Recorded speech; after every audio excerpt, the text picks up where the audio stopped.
Hello everybody and welcome back to the channel. You're about to join us as we set off on an almost 6,000 kilometer epic trip through South Africa, Botswana and Namibia.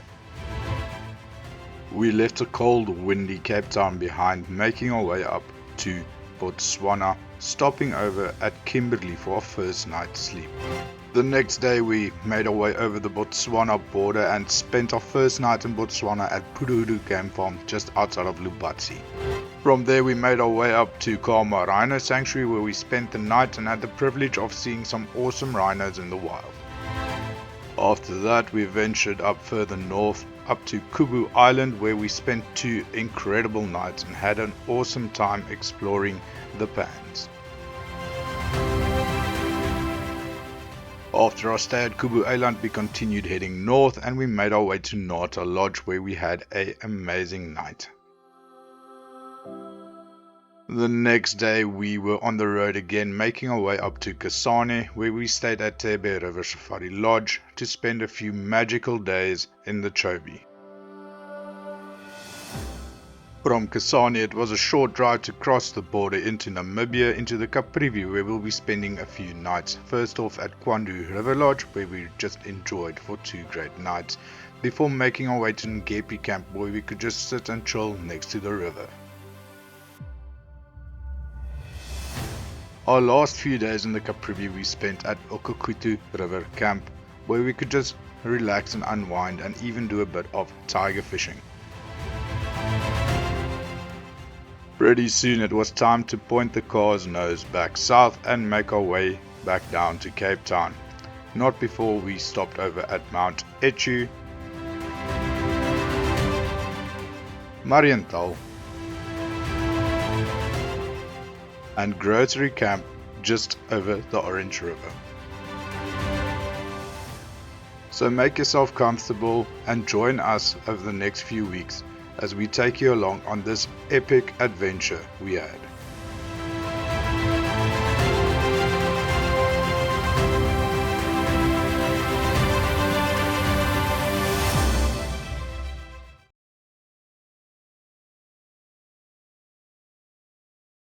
We had an early departure from a cold and wet Cape Town and made our way up to our first stop of the trip, which is Riverside Country Club just outside of Kimberley. We had a long day of driving ahead of us as we had over 900 kilometers of road to cover.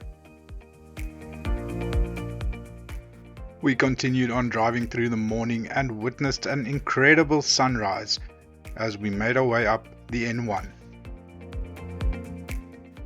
As we had a long day of driving ahead of us, we pushed through the whole day, having a brunch stop at Beaufort West, where we also met up with the rest of the travelling party.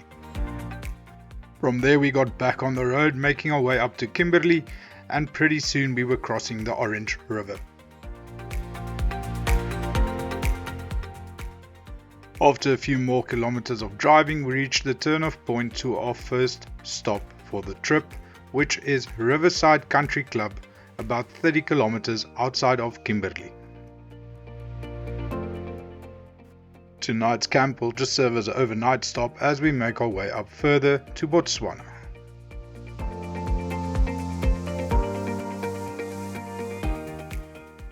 The campsite is situated on the edge of the River and truly offers some scenic views. All the campsites are neat and tidy and well demarcated, and each one has access to electrical outlet and a tap. There are also chalet options available if you don't want to camp.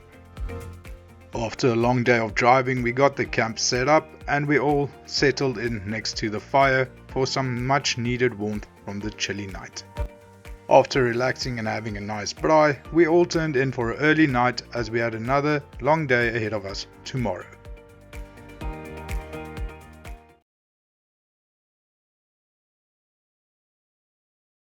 We had another early start to the day as we made our way up from Kimberley toward the Botswana border. Today we had about 460 kilometers to cover, and our stop for the night would be at Phuduhudu Safari Camp, about 16 kilometers outside of Lobatse. We had a diesel stop in Kimberley before crossing the Kwando River and pushing up further north to the Ramatlabama border post, where we will cross into Botswana. Just outside of Maikeng, we stopped next to the road to do our final checks before making our way to the border post itself. And it wasn't long before we arrived at the border post and proceeded with all the border crossing formalities and got our passports stamped. Just remember that Botswana is quite strict with what you are allowed to take across the border, and most meat and fresh produce will be taken away at the border post. For that reason, we made our way to Lobatse, where we went to the Spar and stocked up on supplies for the next few days of the trip before making our way to our stopover at Phuduhudu Safari Camp. Camp is situated just off the main road and is about 16 kilometers outside of Lobatse itself. The camp is situated on a game farm and truly has some spectacular views. The camp consists of 4 or 5 campsites that's all scattered around a large Lapa braai area, and there's also a few chalets if you don't want to camp. The camp also has access to electricity and you can buy firewood straight from the camp itself. Around the main Lapa and braai area you'll also find a swimming pool and rooms where you can stay the night. It truly is in immaculate condition and is the perfect overnight stop if you are making your way up into Botswana. Next to the campsite there's also a waterhole that sometimes gets frequented by giraffe and other antelope that roam the farm. Be sure to keep an eye out on the channel when we release the full campsite review. We were all busy starting to set up camp and making sure that everything is right for tonight's braai before witnessing an incredible sunset.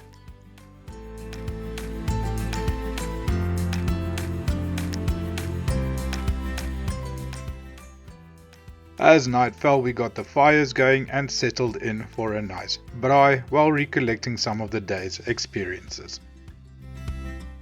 After dinner, it was time to crawl into bed and get some well-deserved rest.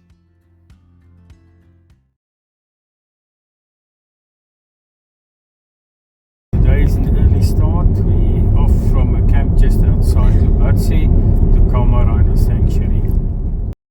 Yes, indeed, the day got off to an early start as we were making our way up through Gaborone towards Khama Rhino Sanctuary. We followed the farm roads off the farm back towards the main road, where we joined up with the main road and made our way to Gaborone. In Gaborone we stopped for diesel and we shopped for some last minute supplies, as this would be the last big city we would visit for this leg of the trip. We had about 420 kilometers to cover today before we reach our destination at Khama Rhino Sanctuary.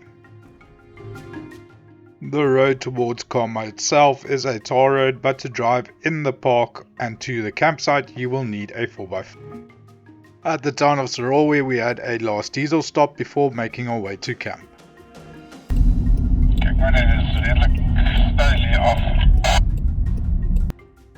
We turned off the main road and made our way to the gate and reception area, where we showed our passports and checked in for the night. If you want to see our full campsite review on Khama Rhino Sanctuary, feel free to click in the link in the top right hand corner, or I'll leave a link in the description.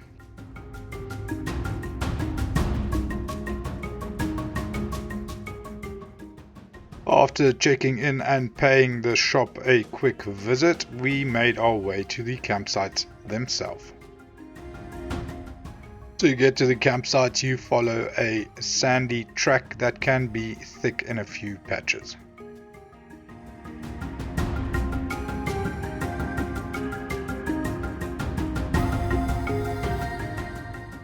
We continued on with the sand tracks and followed the signpost and dodged a few oncoming traffic until we reached our camping spot for the night.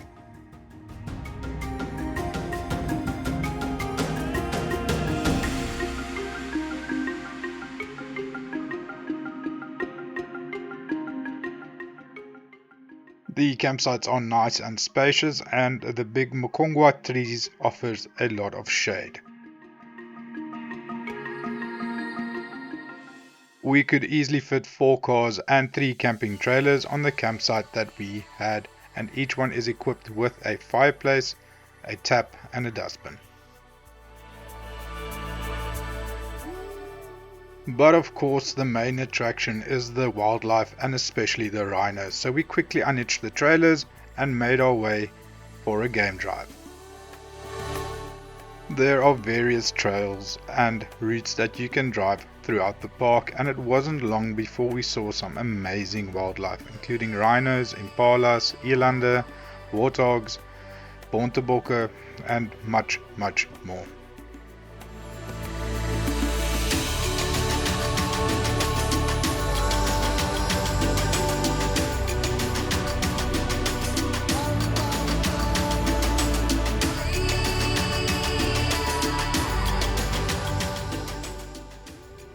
But of course the main attraction still stays the rhinos, and it is absolutely amazing to still be able to witness these majestic creatures roam free in the wild.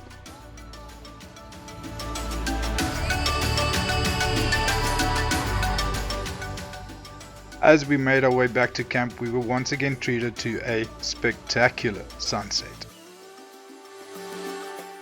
We quickly made a stop at the pool and restaurant area. As a side note, don't be surprised if you see a rhino standing next to the pool here. At camp we got everything pitched up before settling in for the night. This truly is a great campsite, and you get that feeling that you are camping in the wild.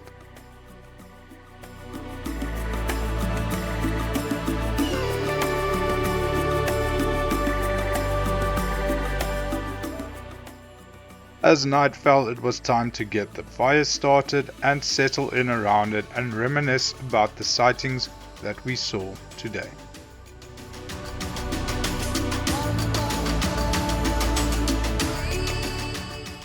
Some of us still had a few final preparations to do for the next leg of the journey, as we'll be staying quite remote and won't have access to water and other luxuries. As always, we ended off the evening with a braai before making our way to bed and settling in for the night. Join us next week as we make our way up further north to the Magadiagadi Pans, where we spend 2 magical nights at Kubu Island and explore the Pans. From there we will head to Nata Lodge, where we spend 1 night, and then we make our way up further north to Kasane, where we experience the beauty and majesty of the Chobe River and the Chobe National Park.